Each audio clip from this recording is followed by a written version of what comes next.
Hi అండి, అందరికీ నమస్తే అండి.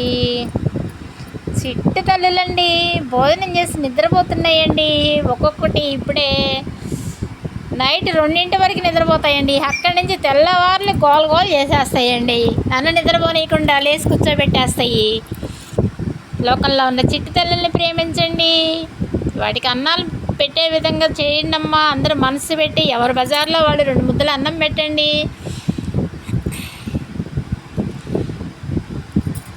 కార్పొరేషన్ వాళ్ళు పట్టించుకుని ఆపరేషన్లు చేయించి ఎక్కడ వాటిని అక్కడ వదలండి అమ్మా, కొట్టమాకండి. ప్రతి వీధిలో వాళ్ళంతా ఒక మాట మీద ఉండి వీధిలో ఉన్న కొట్టుకోమాకండి. పద పద పద లోపలికి పద. పడుకుందాను ఎందుకు లేసే మా, నీకు అది ఎక్కడో ఉంటుంది, నీకెందుకు కర్ర ఇది, కూర్చో నువ్వు. ఎవరు బజార్లో వాళ్ళు అన్నాలు పెట్టండి అమ్మ కుక్కలకి, ఒక మాట మీద ఉండి. అప్పుడు ఎవరు వెంట పడవు, ఎవరిని కరవటానికి రావు, బళ్ళ కింద పడవు.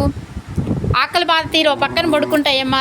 ఆకలి బాధ వల్లే అవి కరవడానికి వస్తున్నాయమ్మా. అది ఉగ్రహంగా వాటి మనసులో ఒక డిప్రెషన్కి వెళ్ళిపోయేవి, కోపంతో ఉండి మనుషులు వెనకాల పడి కరుస్తున్నాయి. అర్థం చేసుకోండి. ఎవరు బజార్లో వాళ్ళు కాస్త అన్నం పెడితే అవి మెల్లకుండా ఒక పక్కన పడుకుంటాయి. ఎవరి వెనకాల పడవు, ఎవరిని కరవు. ఒకసారి గమనించండి.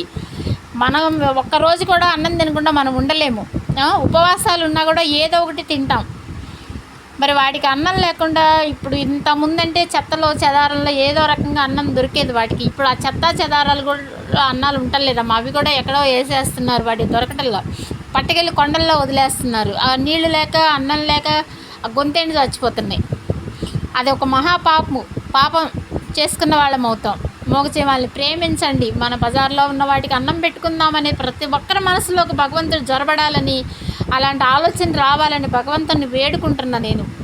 అందరూ ఉండరు, కుక్కల్ని ప్రేమించేవాళ్ళు అనేక మంది ఉన్నారు. కానీ కొంతమంది మూర్ఖంగా ఆ కుక్కే కదా పోనీ దానికి అన్నం పెట్టేది, దానికి ఎందుకు చూడాలి అని ఒక రకమైన చేతిది. కానీ కుక్కకు నిశ్వాసం మనుషులకు ఉండదు. 100కి 100%.